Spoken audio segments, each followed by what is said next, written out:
नमस्कार दोस्तों, स्वागत है आप सभी का पाथ फाइंडर पर। In a very major development and possibly Bharat के लिए एक बहुत ही बड़ा सेटबैक होने वाला है, बिकॉज रशिया जो कि लगभग पिछले एक साल के अंदर भारत का सबसे बड़ा ऑयल सप्लायर बन चुका है, वो अब प्लान कर रहा है कि वो इंडिया की ऑयल परचेज के ऊपर कैपिंग लगा सके। आप लोग यहां पे देख पाएंगे, ये वाली जो खबर है ये कल ही सामने आई है। Russian government considers introducing oil Kota's, यानी कि बेसिकली वो ये प्लान कर रहे हैं कि कोई भी जो देश है वो इस पर्टिकुलर अमाउंट से ज्यादा, इतने पर्टिकुलर अमाउंट से ज्यादा ऑयल को परचेज नहीं कर पाएंगे। इस चीज की कवरेज जो है वो इंडियन न्यूज मीडिया के द्वारा भी करी गई है। Russia is not ruling out Kota's on the fuel exports. और ये स्टेटमेंट कोई ऐसा वैसा रैंडम स्टेटमेंट नहीं है, ये रशिया के जो डेप्यूटी प्राइम मिनिस्टर हैं उनके द्वारा इस स्टेटमेंट को ऑफिशियली जारी किया गया है। बात करेंगे इस स्टेटमेंट के बारे में, बात करेंगे इस आइडिया के बारे में कि आखिरकार रशिया ऐसा प्लान क्यों कर रहा है और इस चीज का क्या इंपैक्ट भारत के ऊपर हो सकता है, भारत की ऑयल सिक्योरिटी पे हो सकता है, उसको भी दोस्तों समझा जाएगा। चलिए शुरू करते हैं मेरे साथ। मेरा नाम है अनिरुद्ध। यदि आप लोग हमें फॉलो करना चाहते हैं तो यहां पर दिए गए टेलीग्राम चैनल के माध्यम से ऐसा कर सकते हैं। ऑल्सो बताना चाहूंगा कि आने वाले 1 अगस्त से आपके लिए नया उड़ान बैच शुरू किया जा रहा है for UPSC civil services examination, जिसमें कि आपको 900 से भी अधिक घंटे की क्लासेस, जिससे आपका प्रीलिम्स और मेंस दोनों कवर होगा, और मेंस और प्रीलिम्स की टेस्ट सीरीज भी अवेलेबल करवाई जाएगी। एंड साथ ही में फ्री मेंस मेंटोरशिप और इंटरव्यू गाइडेंस प्रोग्राम भी आपको इसी प्रोग्राम के तहत अवेलेबल करवाया जाएगा। इस पूरे के पूरे कोर्स का जो दाम है that is only and only 8,000 rupees. लेकिन ये वाला जो दाम है ये केवल 25 जुलाई तक ही वैलिड है। उसके बाद 26 जुलाई को इसका दाम बढ़ जाएगा। तो अगर आपने एनरोल नहीं किया है, अभी जाइए एनरोल कीजिए and make sure to use the coupon code Ani UPSC so that आपको यहां पे मैक्सिमम डिस्काउंट्स अवेलेबल हो सके। दोस्तों इसी बैच में मैं आपके लिए ज्योग्राफी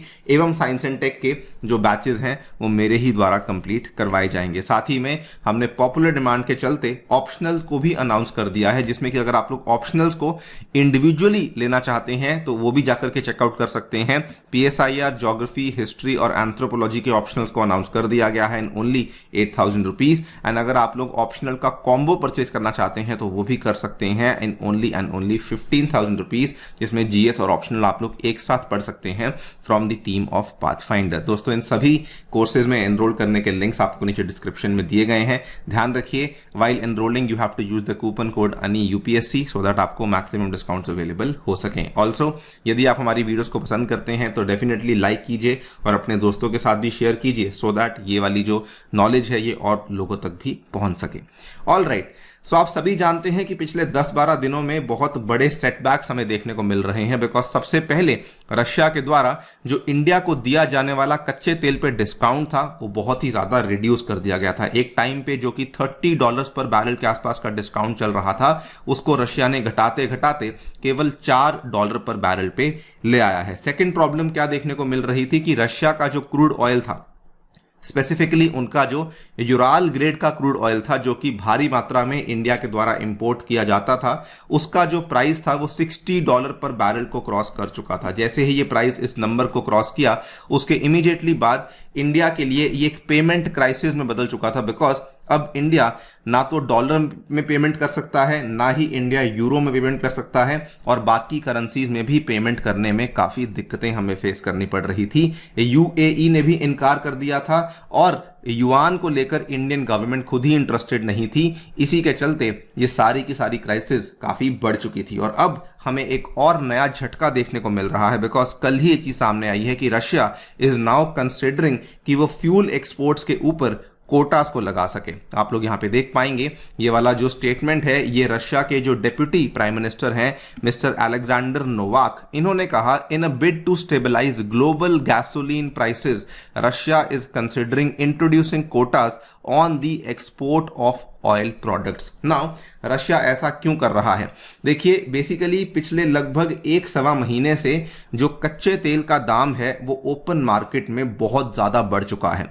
जो एवरेज गैसोलीन के प्राइसेस हैं वो वेडनेसडे को डेटा सामने आया था, ये बढ़कर ऑलमोस्ट 62,653 रूबल्स, अगर डॉलर टर्म्स में बात करें तो ऑलमोस्ट $694 पर टन के आसपास पहुंच चुका है, जो कि इसका एक ऑल टाइम हाई लेवल माना जाता है। और रशिया का टारगेट यही था कि वो चाहते हैं कि ऑयल का जो दाम है वो बढ़ता रहे और ऑयल का दाम ऑलरेडी बढ़ चुका है। अगर आप यहां पे देखेंगे तो ओपेक प्लस के द्वारा भी लगभग इस साल कई बार अनाउंसमेंट कर दी गई है कि हम लोग ऑयल प्रोडक्शन में कट करना चाहते हैं, और उसी ऑयल प्रोडक्शन कट के चलते बेसिकली वो ऑयल प्राइस को ऊपर ले जाना चाहते थे, और अब वो ऑयल प्राइस ऊपर जा चुका है। और रशिया चाहता है कि ये वाला जो ऑयल प्राइस में जो ऊपर जाने वाली रैली चल चुकी है वो चाहते हैं कि ये सस्टेन करती रहे, और इसीलिए वो चाह रहे हैं कि ऑयल एक्सपोर्ट्स के ऊपर अब कोटा लगाया जा सके। जो रशिया और सऊदी अरेबिया ने प्लान किया था कि हम लोग ऑयल प्रोडक्शन को कट करेंगे सो दैट जो ऑयल का रेट है ऊपर जा सके, वो एग्जैक्टली वैसे ही प्ले आउट करा है जो कि रशिया के फेवर में काम कर रहा है। और इसीलिए Russia has planned to limit the exports of crude oil. Moscow aims to reduce its third quarter crude export plans by 2.1 million tons so that उनका जो ओवरऑल प्रोडक्शन है वो भी कम चलता रहे, लेकिन उनकी जो ओवरऑल अर्निंग है वो बढ़ती रहे। इवन दो यहाँ पे प्रोडक्शन कम है, अर्निंग बढ़ती रहेगी, बिकॉज ओवरऑल जो ऑयल का दाम है वो असल में काफी ज्यादा बढ़ चुका है। दैट इज वाई ये लोग ऑयल कोटा को कंसिडर कर रहे हैं। यहीं पर स्टेटमेंट दिया गया है, they are saying that in principle it is being considered. और भी प्रस्ताव हैं जिनको हम लोग कंसिडर कर रहे हैं, लेकिन देखेंगे दोनों के पॉजिटिव्स नेगेटिव्स क्या हैं। लेकिन अल्टीमेटली ऑयल कोटा के आइडिया को हम लोग दरकिनार नहीं कर रहे हैं।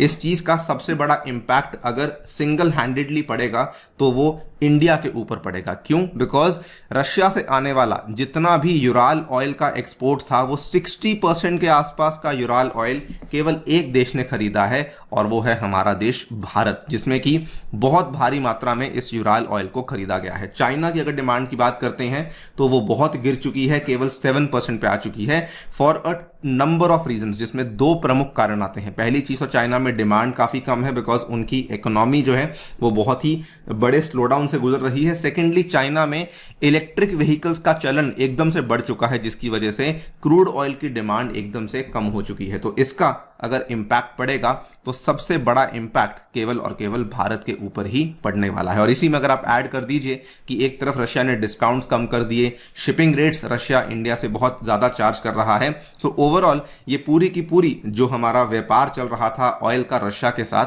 वो बहुत ही ज्यादा अब अनअट्रैक्टिव होने वाला है।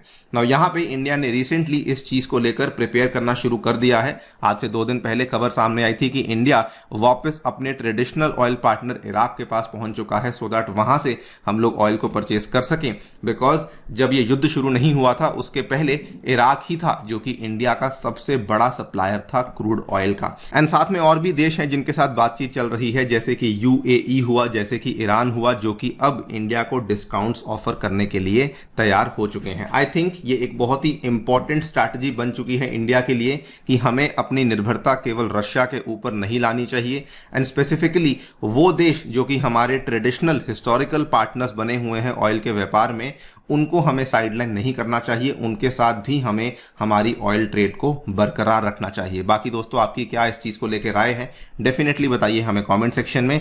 जाने से पहले बताना चाहूंगा कि कल यानी कि रविवार के दिन आपको जुड़ना है दोस्तों सुबह 10:30 बजे, और आपको 30 मिनट्स में पूछे जाएंगे 25 यूपीएससी लेवल के एमसीक्यूज। इसमें अटेम्प्ट जरूर कीजिए और चेक कीजिए कि आपकी तैयारी का स्तर क्या चल रहा है। इसके अलावा हमारी पर्सपेक्टिव सीरीज को चेकआउट नहीं किया है, डेफिनेटली जाकर चेकआउट कीजिए। बहुत सारी डाउट्स आपकी इसमें क्लियर हो सकती हैं। Thank you so much for listening, stay tuned and stay